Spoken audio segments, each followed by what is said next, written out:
I mean, you can send them to Nintendo and get them fixed for free. Can you really? Yeah. I didn't know that. I've chucked them in the bin. Oh,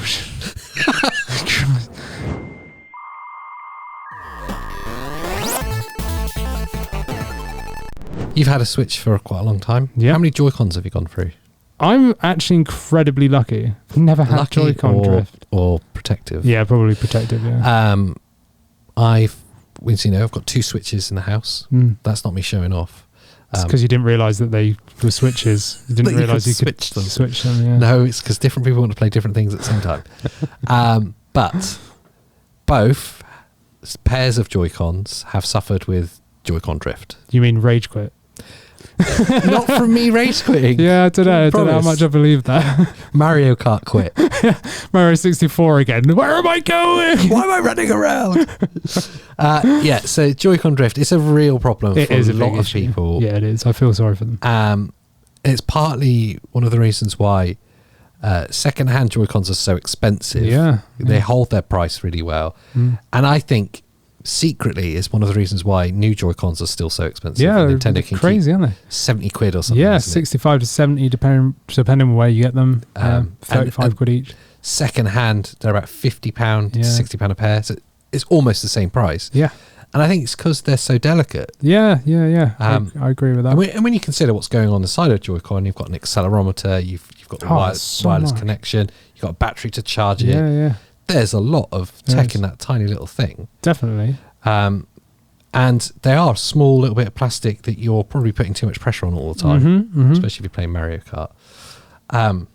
So it's not a surprise that they do fail. And the common failure is that Joy-Con drift, where the analog stick starts to lose connection and starts giving false readings. Yeah, so you're constantly going left. Just drifting, literally the term, it won't be like really, well, sometimes it could be exaggerated, but sometimes it's just that if you're driving forward on a racing game, you just slowly be panning to the left.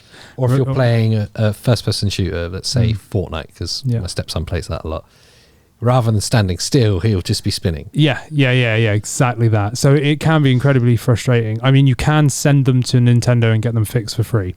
Can you really? Yeah. I didn't know that. I've chucked them in the bin. Oh, yeah, they do a free service. Obviously, I recycle. Basically, they won't acknowledge there's a problem, but they'll fix the problem for free. So interesting. So instead of fixing the problem on a manufacturing front and just being like, okay, you're not going to get drift anymore, they're like, no, there might be drift. There may or might not be drift, but if there is this thing that you're experiencing called drift, then send it to us and we'll fix it quietly. Yeah, and then we'll send it back to you later. Do you think they fix it, or do you think they just replace it? That's interesting. I'd be intrigued to have a dodgy one and put some sort of permanent marker on the board or something just to see if it's the same thing and then get it sent back. It would seem like a lot of faff for them to fix it. I mean, it'd probably be easier for them to go, haha, look at this. We've cleaned it and everything for you. Yeah, it's on the cleaner. It's fine. Oh, the sticker's still on it. Quick, take it off. But do you know what I mean? People do have that problem. It is a problem that needs to be fixed by Nintendo on a manufacturing front. Yes. But yes, they will repair them. However, if you're out of your warranty or whatever, no, to be fair, I think they still fix it even out of warranty, because there was a whole lawsuit thing about it a year ago or whatever. Wow. I don't remember the ins and outs of it, but something happened and Nintendo changed their mind and they basically said, we'll fix stuff. That's really interesting. And also slightly bursts the bubble about what I found on the internet. Yes. Yeah, it doesn't though, because some people, the thing is I think loads of people won't realize that you can send them back. Yeah. And loads of people like yourself will get rid of them.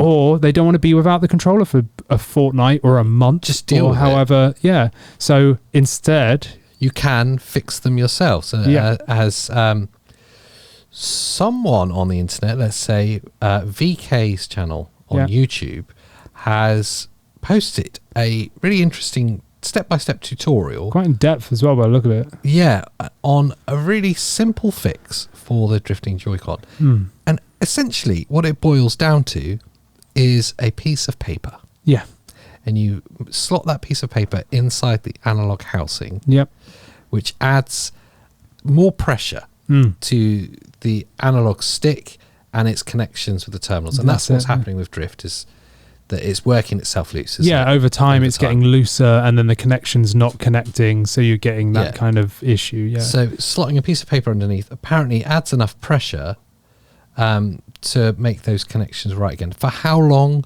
I'd be questioning that. Yeah, I mean, apparently this guy's done it or something, and it's lasted him like a few months or something. It reminds me of two things. Firstly is when you go to a restaurant and the table's legs are wonky. Yes. Or the floor's not level. That's exactly what this is. You wedge something underneath. That's exactly what this is. That's not fixing the problem. No, you're just dressing it up. Until that piece of card is squashed and no longer does the job.